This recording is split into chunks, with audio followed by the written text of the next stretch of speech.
When you have a disabled kid anywhere in the world, there's no manual. You don't get told how to do it. I reckon I could do it. I'm nervous. How am I going to go to the bathroom? How am I going to get around? We can do it together. It's easy. I've honestly got no idea, but that's the point. We want to live how the people of Zambia with disability live, and we really want to show that disability is normal.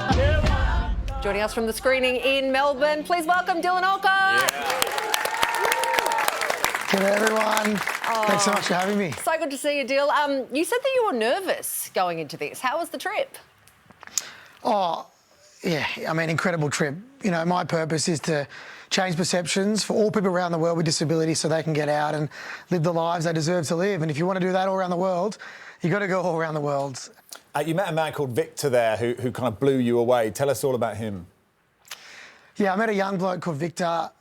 He was a similar age to me. He had a similar disability to me, and he'd been lying in the same spot for about 30 years without a wheelchair, without any support, and he was such a bloody lovely young man. But he didn't have access to friends, school, whatever it was, because he didn't have a mobility aid like myself, a wheelchair to get around. And, you know, straight away we supported him and got him what he needed. But it really resonated with me because if I was born in that part of the world, I'm Victor. You know, I'm lying in the same spot for 30 years. I'm not getting the medical care, the support, you know, whatever it is to be the person that I wanted to be. And I just kind of asked him a question, how are you? And he kind of just talked for 30 minutes. And what he said was, no one's really asked how I am. No one's really asked what it's like to have a disability, because culturally, in that part of the world, disability is kind of shunned because it's, you know, not culturally appropriate, spiritual, whatever it is. And there's a long way to go to try and, you know, show all people all around the world that disability is normal, especially in Zambia, in Southern Africa, in that part of the world. But more importantly, it's about time, you know, Victor got invested in and supported so he can get out there and, you know, just be a normal young man like I was lucky to be. How does it feel to watch the film back? Well, firstly, Kat, I was just grateful to be invited, to be honest. I didn't want to go in there and tell anybody how to live their life because they know exactly how they want to live their life. It's about amplifying their lived experience, their voice. It was just about me going and listening and learning, and some of the hard parts was, you know, just culturally disability is seen as such a bad thing. It's just little things, like I went to a supermarket and they shut the whole supermarket down because they'd never seen a disabled person before. Really? And I was like, no, I just want to buy some corn chips. Yeah. You know what I mean? Wow. Yeah. I was like, I want to buy some corn chips. And they were like, you know, what do we do? And I was like, just be normal. Like, what up? I'm Dylan, you know?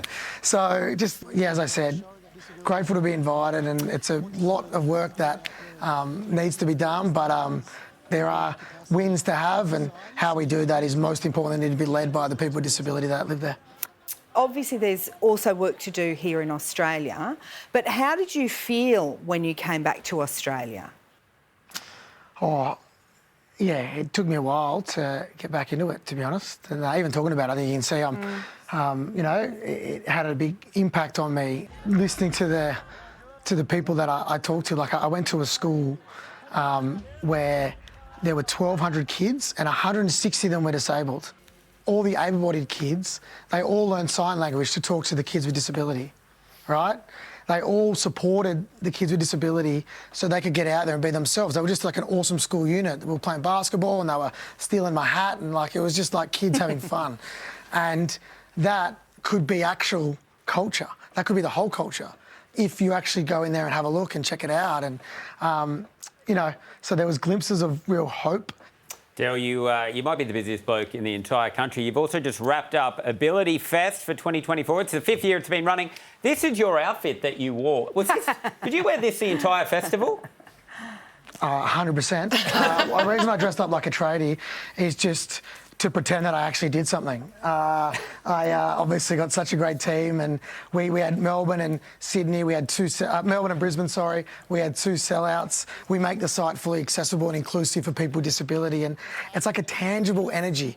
When everybody's included, it's like nothing you've felt before, right? And it's so much fun. I saw a guy in a wheelchair. He was drinking a beer out of his drip bag because he obviously couldn't drink, so he was drinking fluids out of beer out of his. I was like, sick. Was that I you, Dylan? Be honest, was that you? Where do I sign up for that? Like, yeah, I mean, I mean, it might have been, but we'll see. Look, I was just so proud of it. I'm so proud of it, and everyone that came, thanks so much. It was a ripper weekend. Dylan, the film Road to Kasama is available to watch on World Vision's website tomorrow. Do you please thank Dylan Alcott, everybody? Thanks a lot, gents. Appreciate it. See you soon.